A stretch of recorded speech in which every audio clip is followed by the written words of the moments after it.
Hello, everyone, and welcome back to the Academia and Research Collective. My name is Daniel Lau, and today we're going to be going over how to come up with a methodology.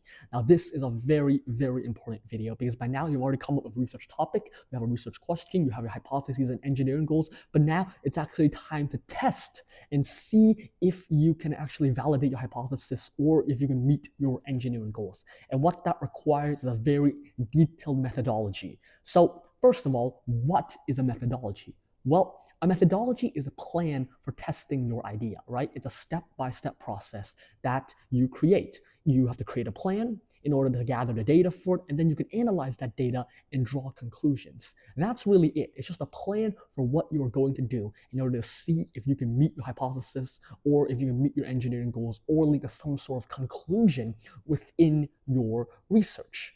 Now, here's a flow chart of everything we've talked about so far, right? You have your question, you have your hypothesis, but now it's time to start planning for your methodology, right? And within your methodology, you're going to plan for how you're going to actually test and see if you meet your hypothesis or engineering goals, what you're going to measure, how you're going to validate it. So then you can take that data and then get results from it and then lead to your conclusions, right? So this is the flow chart of everything we're doing.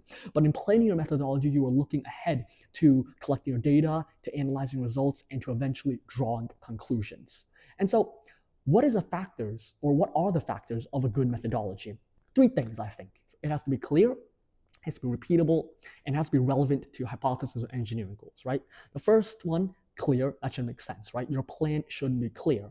If you take the time to develop a very good plan for how you're going to test and analyze your data, or how you're going to test, to see what results you might get, the more clear that is, you're going to have an easier time throughout your research process, right? Because right, I'm going to do this, and I'm going to do that, and then next time I'm going to do this. If this happens, I'm going to do this. If that happens, I'm going to do that, right? You're planning a very detailed process of how you're going to test it. Second is repeatable. These two are kind of linked between clear and repeatable. If you have a clear process and a logical process, it should be repeatable, right? Science is all about repeatability. If someone else looks at your methodology, would they be able to repeat the same steps, right? I think that's a good way to think about it. So you should write your methodology as detailed as possible so that even someone else with minimal knowledge about your research topic will be able to replicate your design. And third, it has to be relevant to your hypothesis or engineering goals. This one might seem obvious, but it's still a very good note, right? Like if your engineering goals are to test and see if your device can reach some mark, then you want to create a methodology that tests to see if it meets some mark, right? If your hypothesis is that this thing will grow to this height, then in your methodology you should be measuring to see if you can actually get to that height. So these are the three main factors. Now, here are some more guiding questions, right? We've talked about this in almost every video. There's always some guiding questions I like to give, questions you think to yourself throughout this process of creating methodology that you can check yourself to see if you're on the right track, right? So first is, what exactly am I trying to find out or prove, right? It's like the third bullet point of last time, right? If you're trying to prove, something, then you should be testing for that thing, right? It's going to be different for all of your different projects, but keep that in mind. Secondly, what are my independent, dependent, and controlled variables, right? What am I changing? What am I measuring? What do I need to keep the same? Maybe sometimes you don't have a controlled variable, and that's okay, right? Maybe if you're testing two different designs, you just want to compare those designs and see if your design is better than another design, then you might not need a controlled variable, but it all depends on the project. Third is, how will I collect and keep my data organized and clean, right? Spreadsheets, graphs, where am I writing stuff down? What am I measuring? How am I measuring it? All things to keep in mind, because organization is what makes or breaks a research project, especially if it's a more complex one and you're measuring a whole host of different things. And lastly, what does success look like? What about failure? So this one, what I mean by that is, what does have you proven your hypothesis? Have you not, right? What clarifies if you've proven it or not? Maybe it's something in the middle. For engineering goals, did you meet your engineering goals? Did you build the thing you said you were going to build? Did it meet the thresholds that you set, right? You have to understand, when you say that your project was successful, when your project, didn't meet your hypotheses or your engineering goals. And it's okay if it didn't meet it perfectly, right? That's the beauty of science. Nothing's going to be 100% perfect, but it gives you a great opportunity to talk about, what you might do next or how you might have changed something. And those are all very valuable things. So don't go into this thinking that, my results are going to lead to this exact perfect result, because the amount of road bumps and mistakes that happen along the way are bound to cause some change in result, right? And so what I want to emphasize though for all of the different projects is that whatever project you're going to do, your methodology is going to look different than someone else's. All of you guys are going to take different routes. You guys all have different projects, so you're going to have different methodologies. And when you're reading your literature review, right? Like last video we talked about the literature review. While you're doing your literature review, you're going to see all the different methodologies that other researchers have done before.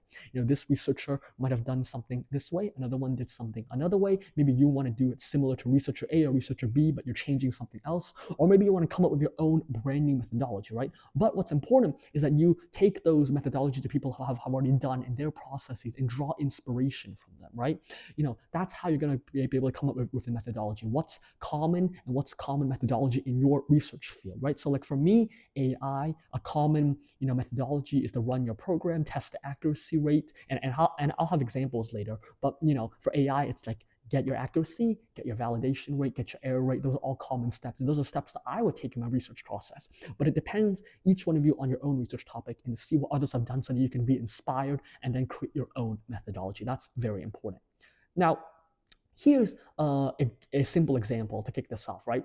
Let's say your project is that you want to see if different types of light affect plant growth, right? So your independent variable, what you're changing is the light color, blue, red, white, maybe a bit more.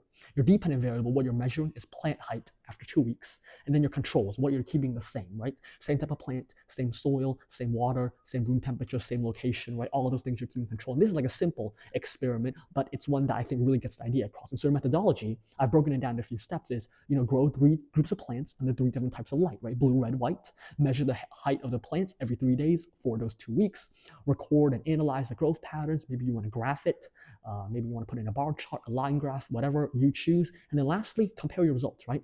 Maybe you can compare your results to other tests that other people have done. Maybe there's another group that did different colors. So some other group did green, orange, and pink, right? So just compare and see what's different, analyze your results. And if you made a prediction, let's say your hypothesis was that blue light would grow the best, see if your results match that, right? Or maybe your engineering goal was something about creating a very good light system. Did you meet that engineering goal, right? Those are all things that you should plan ahead for in your methodology. But as you can see in this example, right, I have everything very clearly laid out, right? And you only do this in your research logbook or your Google Doc template where you've been taking notes as well, right? So, list out your independent variables, your dependent variables, your controls, and then write out a methodology. This methodology isn't very detailed. I try to fit it on one slide, but you get the idea, right? So maybe when you're writing up your methodology, you'll be more specific. Grow 3 of this type of plant under red, blue, and white light in this location with this amount of water, right? Be specific. That's something I've always highlighted, is to be specific. So here is a more advanced example. Let's say you've built an AI model that classifies or basically sorts images of brain tumors better than existing models, and that's what you want to test. So here's my methodology, right?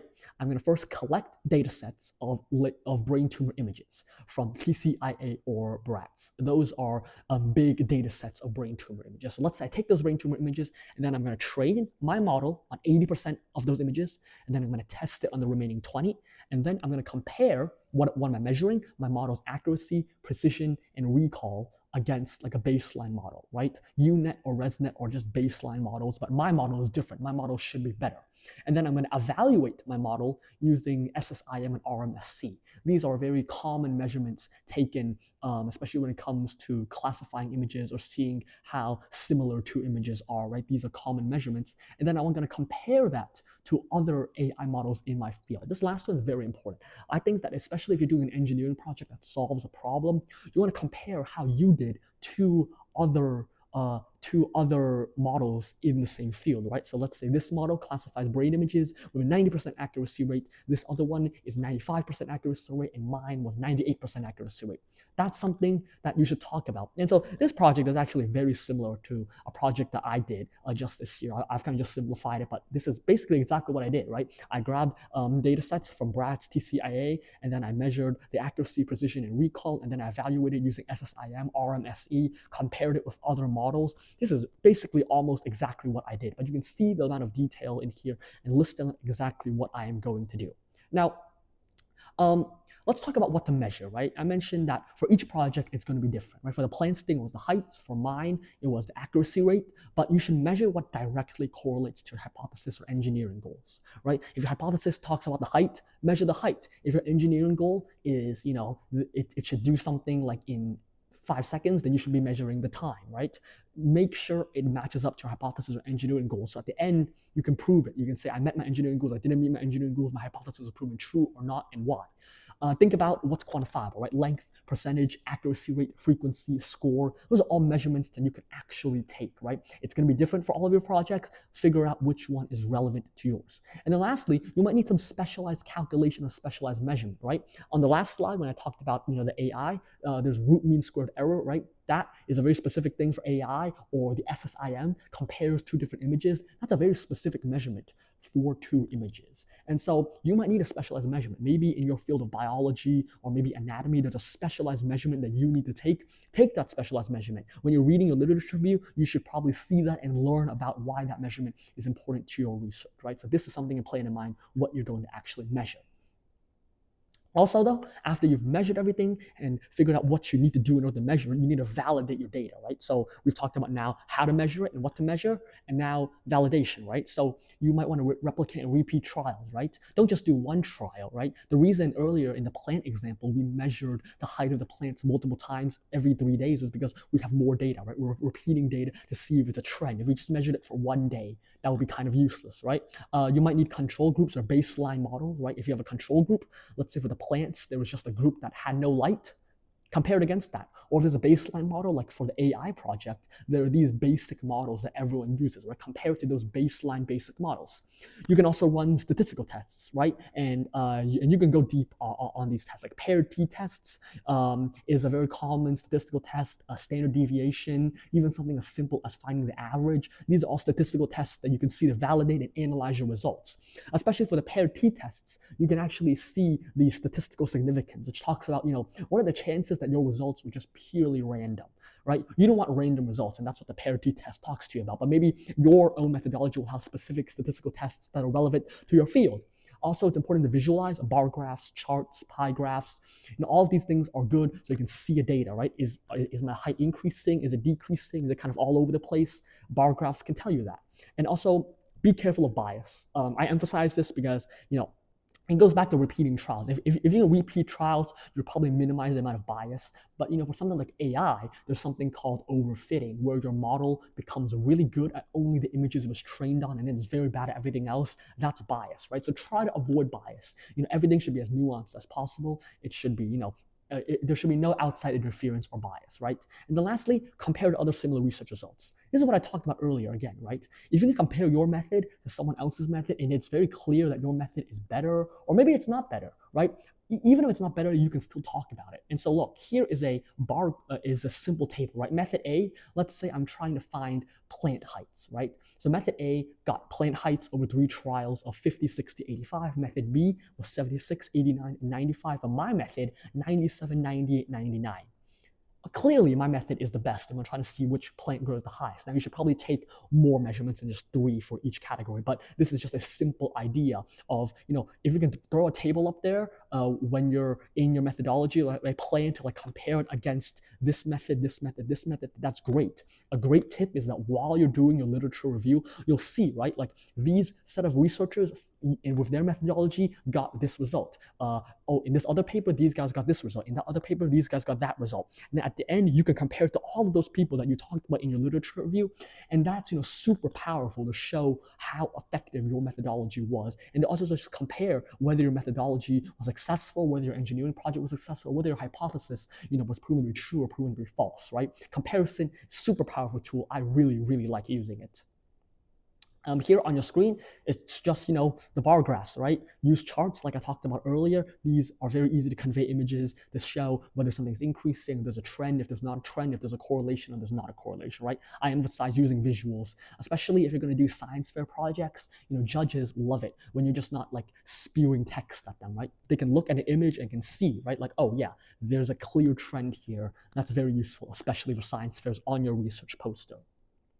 But yeah, that's really it for methodology. It's going to be different for everyone.